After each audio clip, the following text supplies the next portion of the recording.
एक जमाना था जब चौधरी ओम प्रकाश चौटाला कर मेरा कितना भयंकर लड़ाई। एक जमाना ऐसा आया 14 में मैंने पार्टी छोड़नी पड़ी और उस निकम्मे आदमी को जिताने के लिए मेरी टिकट भी कटी।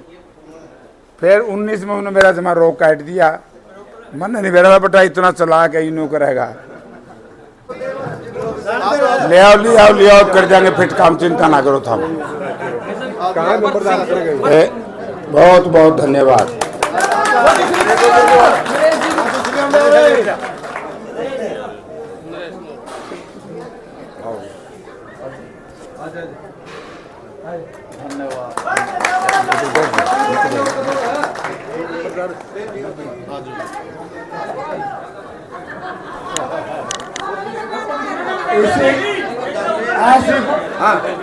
सुनो मेरी बात,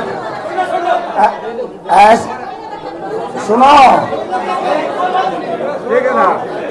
ऐसी घोषणा कर दी है कांग्रेस पार्टी ने, घरां बेटी हर 60 वर्ष की बूढ़ी कलरक के बराबर तनख्वाह लेवेगी। अभी बताऊंगा कैसे लेवेगी।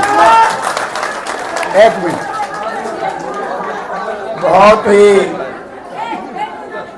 हमारे साथी, सम्मान के योग आपके पूर्व विधायक और साथ आए हुए हमारे दोस्तों, बदावड़ गांव के सम्मानित बुजुर्गों, नौजवान साथियों, घरों में जहां तक भी मेरी आवाज सुनाई दे पा रही है, माताओं, बहनों और प्यारे बच्चों, बुजुर्ग और साथियों, नंबरदार, धन्यवाद नंबरदार जी। आज तो मैं और मेरे साथी इंडिया गठबंधन की तरफ से जो मुझे उम्मीदवार बनाया गया है और कांग्रेस पार्टी का चुनाव निशान हाथ का पंजा मुझे दिया है, मैं इसके लिए आपसे वोट मांगने आया हूं। और मैं 2 बात में अपनी तकरीर खत्म करूंगा क्योंकि इलाका बहुत लंबा चौड़ा है। मैं एक ही बात कहूंगा कि मुझसे जब मुझे टिकट नहीं मिली तो एक ही बात कहता था रणजीत सिंह कि कांग्रेस पार्टी के पास उम्मीदवार ही नहीं, कांग्रेस पार्टी उम्मीदवार ढूंढ रही है, इस तरह के बयान करे कर देना। अरे एक ऐसा सूत बैठा, वो मेरी वजह से नहीं बैठा, वो आप जो लोग हैं, आप लोगों की एक आवाज गई दिल्ली में। दिल्ली के शीर्ष नेतृत्व तो दूसरे नेता कहते थे कि जेपी क्या हो गया, हर 15 मिनट में एक टेलीफोन आ जाता है, जेपी को टिकट दो। ये टिकट आप लोगों की है। उकलाना विधानसभा, बरवाड़ा विधानसभा, हिसार पार्लियामेंट क्षेत्र के इच्छा के अनुसार ये टिकट दी गई। रात को 11 बजे, मुझे नहीं मालूम था, एकदम टेलीफोन आया कि जयप्रकाश जी आपको टिकट होगी, मुबारक हो। अरे मैंने बेरागुन बैठा, बोला होगी। 11 बजे के बाद सारी रात मैं तो न्यूनी सोया खुशी में, और रणजीत सिंह न्यूनी सोया परेशान हो गया कि फंस गया जेपी के स्कंदर। उस दिन से लेकर के आज तक तरह तरह के हमारे खिलाफ दुष्प्रचार करने का प्रयास करते हैं। आज हम 2 बात लेकर के आपके दरबार में आए। बाबा साहब भीमराव अंबेडकर की स्टैचू, उनका ये इलाका, ये भवन, ये तो सब साथियों ने बता दिया कि कब बना, कैसे बना, क्या हो। लेकिन बुजुर्गों और साथियों, आज भारत में संविधान बनाने के लिए हमारे हजारों पूर्वजों ने हंसते हंसते फांसी के फंदा चुम्बा था। अंग्रेज अपनी जवानी अंग्रेज की काल कोठरी में व्यतीत करने का काम किया था, तब जाकर के बाबा साहब ने इस देश के लिए संविधान लिखा था। और आज ये बेईमान लोग इस संविधान को बदलना चाहते हैं। 2 अप्रैल 2018 को इस देश का दलित का बच्चा, इस देश का दलित बूढ़ा सड़कों पर नहीं आता तो आज भारतवर्ष का संविधान बदल दिया गया होता। यदि इस देश का किसान सड़कों पर न आता, इस देश की किसानी खत्म कर दी गई होती। यदि इस देश के खिलाड़ी, हमारी छोटी छोटी बेटियां, जिन्होंने हरियाणा प्रदेश का नाम पूरी दुनिया में रोशन किया, किस तरीके से उनके साथ दरिंदगी करने का प्रयास किया गया, और वो भी कहां पर, वो भी गृह मंत्री की नाक के नीचे वो बेटियां लगातार अपनी इज्जत की सुरक्षा की गुहार लगाती रही। लेकिन इस जालिम भाजपा सरकार ने हमारी बेटियों को अपमान दिया, सम्मान नहीं दिया। इसी तरीके से जनप्रतिनिधि भाई सरपंच गांव का होगा हुए और को उन्हें पूछ लियो किसी की सेवा करी भाई। यहाँ सा वर्कर, आंगनबाड़ी वर्कर, छोटे छोटे बच्चों को लेकर के जनवरी के महीने में अपनी मांग बनवाने के लिए पंचकूला में जा रही थी।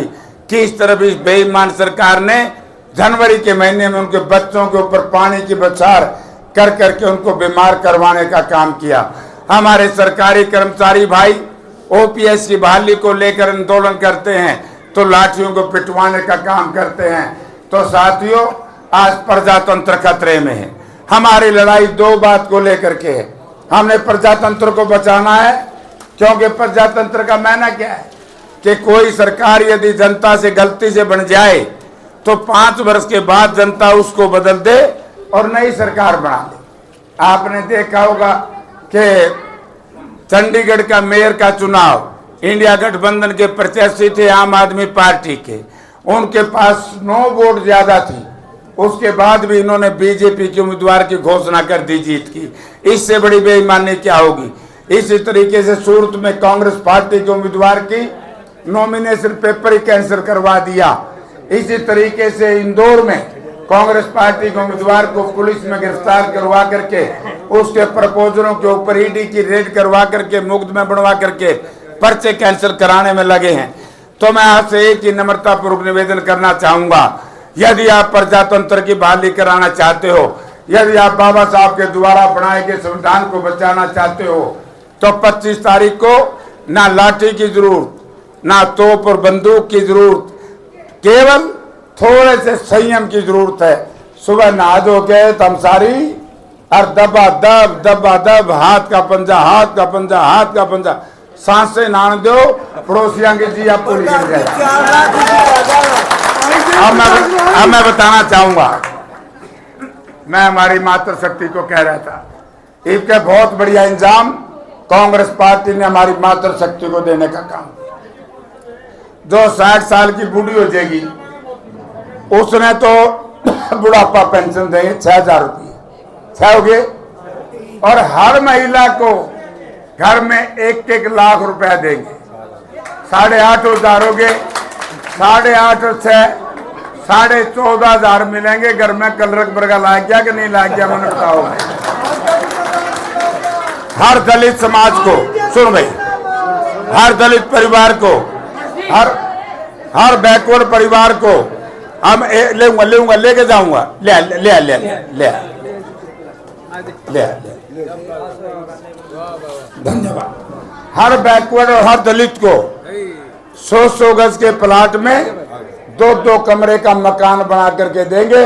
जो हमने पहले किया था वो सारी योजनाएं इन बेईमानों ने बंद कर दी। तो इस तरह हम हर घर में 300 यूनिट बिजली फ्री देंगे।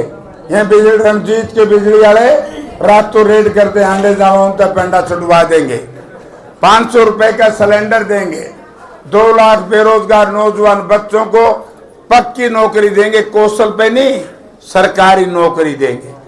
और सबसे बड़ा काम जिसको हासिल करने के लिए हमारे 730 किसान शहीद हुए थे, किसानों की मांग थी और हमारा अधिवेशन था से 1.5 वर्ष पहले छत्तीसगढ़ के रायपुर में।